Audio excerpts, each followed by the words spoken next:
Hikayat Patani Darussalam. Bagian 1. Bismillahirrahmanirrahim, wabihi nasta'inu, biilahi al-a'la. Inilah suatu kisah yang diceritakan oleh orang tua-tua, asal raja yang berbuat negeri Patani Darussalam itu. Pada suatu hari Payatu Nakpa pun duduk di atas tahta kerajaannya dihadap oleh segala menteri pegawai hulu balang dan rakyat sekalian. Arkian maka titah Baginda, aku dengar kabarnya perburuan sebelah tepi laut itu terlalu banyak konon. Maka sembah segala menteri, daulat tuanku, sungguhlah seperti titah Duli yang maha mulia itu, Patik dengar pun demikian juga. Maka titah Payatu Nakpa, jikalau demikian kerahkanlah segala rakyat kita. Esok hari kita hendak pergi berburu ke tepi laut itu. Maka sembah segala menteri hulu balangnya, daulat tuanku, mana titah Duli yang maha mulia Patik junjung. Arkian setelah datanglah pada keesokan harinya, maka Baginda pun berangkatlah dengan segala menteri hulu balangnya diiringkan oleh rakyat sekalian. Setelah sampai pada tempat berburu itu, maka sekalian rakyat pun berhentilah dan kemah pun didirikan oranglah. Maka Baginda pun turunlah dari atas gajahnya semayam di dalam kemah dihadap oleh segala menteri hulu balang rakyat sekalian. Maka Baginda pun menitahkan orang pergi melihat bekas rusa itu.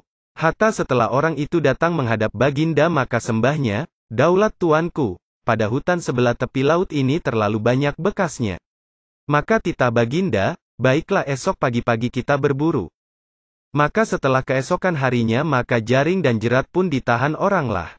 Maka segala rakyat pun masuklah ke dalam hutan itu mengalan-alan segala perburuan itu dari pagi-pagi hingga datang mengelincir matahari, seekor perburuan tiada diperoleh. Maka Baginda pun amat hairanlah serta menitahkan menyuruh melepaskan anjing perburuan Baginda sendiri itu. Maka anjing itu pun dilepaskan oranglah. Hatta ada sekira-kira 2 jam lamanya maka berbunyilah suara anjing itu menyalak. Maka Baginda pun segera mendapatkan suara anjing itu.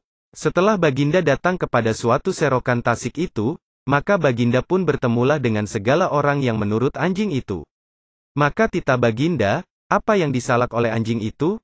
Maka sembah mereka sekalian itu, daulat tuanku, Patik mohonkan ampun dan karunia.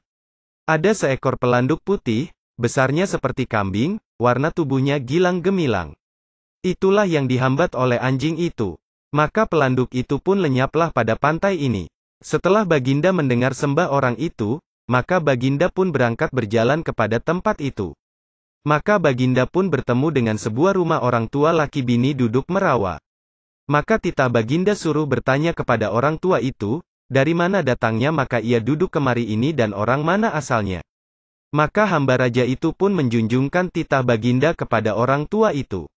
Maka sembah orang tua itu, daulat tuanku, adapun Patik ini hamba juga pada kebawah Duli yang maha mulia, karena asal Patik ini duduk di kota Maligai.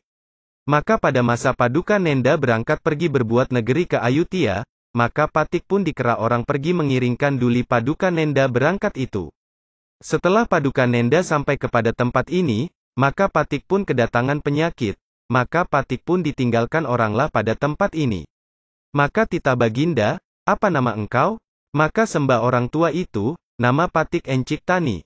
Setelah sudah Baginda mendengar sembah orang tua itu, maka Baginda pun kembalilah pada kemahnya.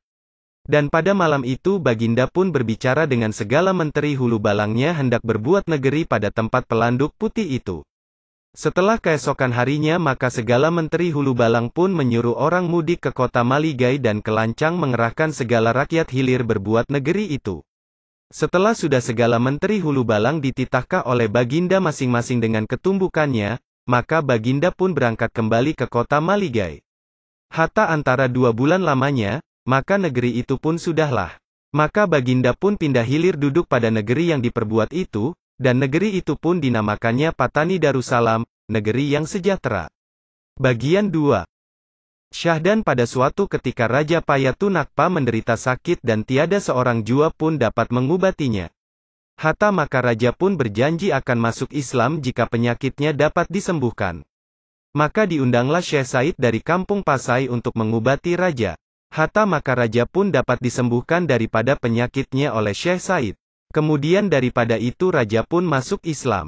Syahdan setelah sudah Syekh Said mengajarkan syahadat pada Raja Payatu Nakpa itu, maka sembah Syekh Said itu, "Ya tuanku Syah Alam, baiklah tuanku mengikut nama Islam karena tuanku telah membawa agama Islam supaya berkat duli tuanku beroleh syafaat dari Muhammad Rasulullah Sallallahu Alaihi Wasallam di akhirat jemat." Arkian maka raja itu pun diberi nama oleh Syekh Said, Sultan Ismail Shah Zilullah fil Alam. Setelah sudah Syekh Said memberi nama akan raja itu, maka Baginda pun mengaruniai Syekh Said itu terlalu banyak daripada emas, perak dan kain yang indah-indah. Hatta maka Syekh Said pun menghaturkan sembah dan tidak mau menerima pemberian itu. Syekh Said pun bermohon kembali ke rumahnya di biara Kampung Pasai.